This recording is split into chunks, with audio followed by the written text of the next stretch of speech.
how's everybody doing? This is the Comic Samurai. I want to welcome you to my next video, and tonight we're going to be continuing my series on hidden gems. This is where we take a look at a group of comics that don't get nearly enough attention. Shine a light on them and spread a little love. Let's go ahead and jump right in. Tonight's going to be a special entry into the series. It's my lucky 13th episode, so we're going to take a look at 13 of my all-time favorite comic books, starting with this Daredevil Volume 2, number 5. Written by Kevin Smith, drawn by Joe Quesada. And the way Kevin Smith writes this one, there's a point where Daredevil asks Doctor Strange for his help, and they do a seance, and they call up Mephisto. And, ooh, nobody can write Mephisto like Kevin Smith. I really enjoyed it. But what makes this one a hidden gem is it features the death of a pretty major Daredevil character. It's Karen Page. She was an early girlfriend of his, and they had an off and on history for decades. And she ends up dying in this issue. She's such a colorful character that came to an end. She was a girlfriend. They had a breakup. She hit rock bottom. She became a heroin addict. She went into the adult film industry. She became an advocate. She redeemed herself. And in this one, they were just about to rekindle their relationship, and she was cut down by Bullseye. It really is an amazing comic book. Let's move it on. Next up, we got Godzilla Color Special, put out by Dark Horse Comics, drawn by Art Adams. And I talked about Art Adams' Creature from the Black Lagoon, but this is his take on Godzilla, and it's my favorite. I have never seen that giant reptile drawn like that before. His atomic breath, and who he battles, and the atmosphere, the rain coming down, and the scale. You really get an idea of just how big Godzilla is. And Art Adams makes him the king of monsters in this comic book. All right, let's move it on. Next up, we got DC Comics Presents Annual Number 1. And what makes this one so interesting is that you get the Superman characters from Earth 1 and 2 meeting each other. But to make it a hidden gem, they throw in Ultraman, Superman's evil twin from Earth 3. And it also features the 3 Lex Luthors teaming up. Well, the first 2 are teaming up to be evil, and the third one teams up with the Superman. So you get all those characters from the 3 different worlds teaming up for the very first time in this annual, and it really is a good one. All right, next up, we got a series that I've talked about before, but this is the sequel. This is Crossed Badlands, and this is number 1. Put out by Garth Ennis, drawn by Jason Burrows. They're the ones who did the first 9-issue limited series. But they pick up with the story of that type of zombie, the evil ones who get that cross mark on their face. And it continues here. And it's only three issues of this first story arc. Now, this comic series went on long after this, and they had different writers on it. But Garth Ennis wrote this. And it's a tale of this group. I love it when it starts out with a group and you're kind of following some and you see how they die and how they defeat or get away from the zombies. But it leads into this final 3rd issue. And it ends in a way that sets the tone for this series. It lets you know that these zombies are not going to give up their hold on the planet that easily. And it's going to be a struggle. And oh, it's just a great series. If you're in for just a quick 3-issue zombie story, this is the one for you. I really enjoy that. Jason Burrows' art teamed up with Garth Ennis. It's amazing. All right, next up, we got Green Lantern Volume 2, number 3.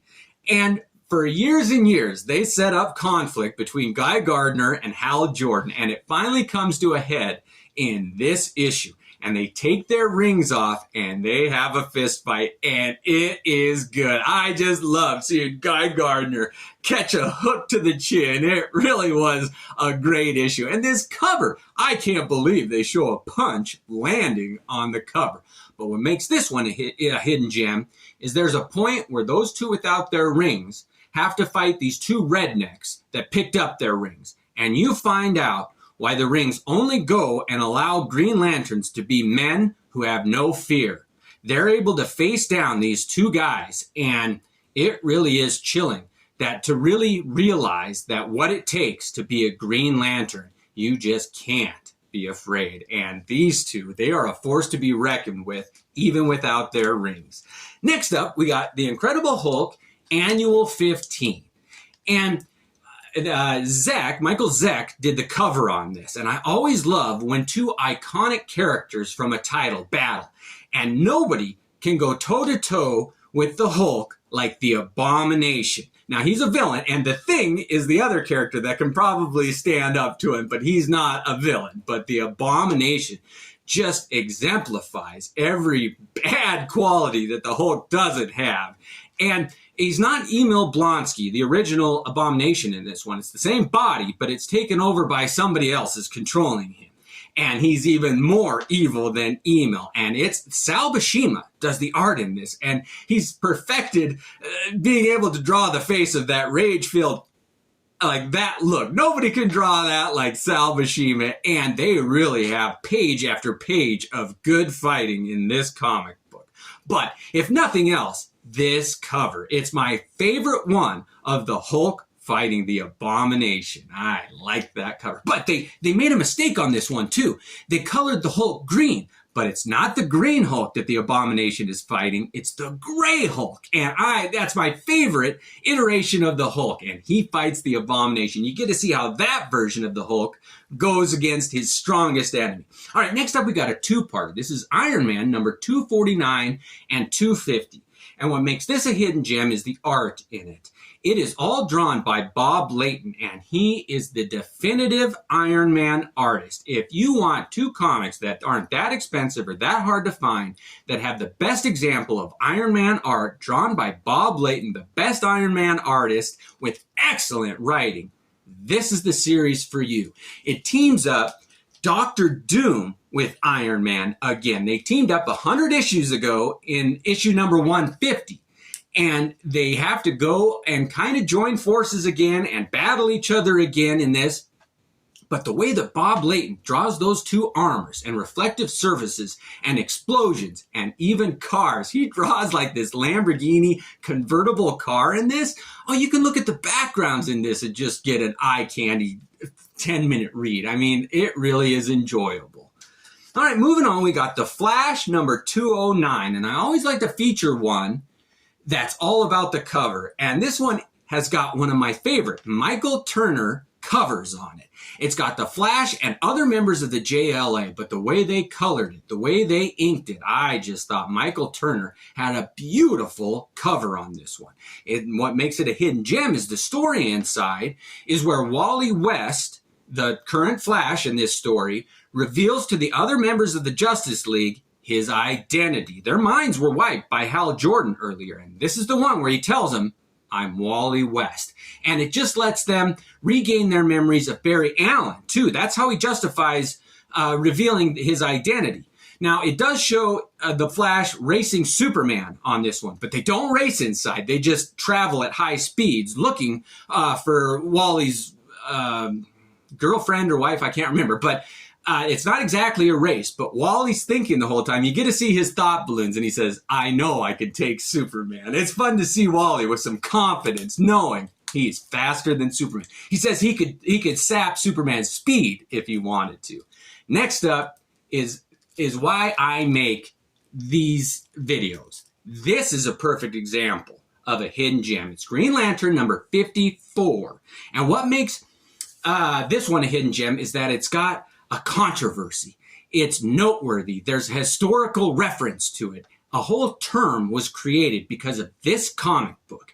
Another character dies in this comic book, another girlfriend, and you can see that it's a pattern in comic books, and somebody recognized that. And they said, I don't know if it's good or bad. The woman who quoted this said it's probably a negative quality, but to write female characters into these comic books, and they're just kind of cast away, and they get killed a lot. And in this one, Alexandra DeWitt is Kyle Rayner's girlfriend, and she gets killed by this major force here. And after he kills her, he stuffs her body into a refrigerator. And the term that was coined was women in refrigerator. And it's gone down in history. It's when writers use female characters as kind of cannon fodder. They just are plot devices used to move the story forward. And this is one to pick up. It will always be referenced. Women in Refrigerators, because of this comic book, and I just recently picked this one up. It's been on my want list for a long time. I love those historically significant comics, and I found it for $2. So if I can find it where I live, where there's hardly any comic shops, you should be able to find this one easy. Next up, and finally, we got Secret Origin Special #1. And this is one of my all-time favorites. I saved the best for last. This one features the story, the 3 origin stories of the Penguin, the Riddler, and Two-Face. And a lot of it is written by Neil Gaiman. And Gaiman, I think it is. Anyway, the way he writes it, he's always has such a fantasy element to it, and it's poetic.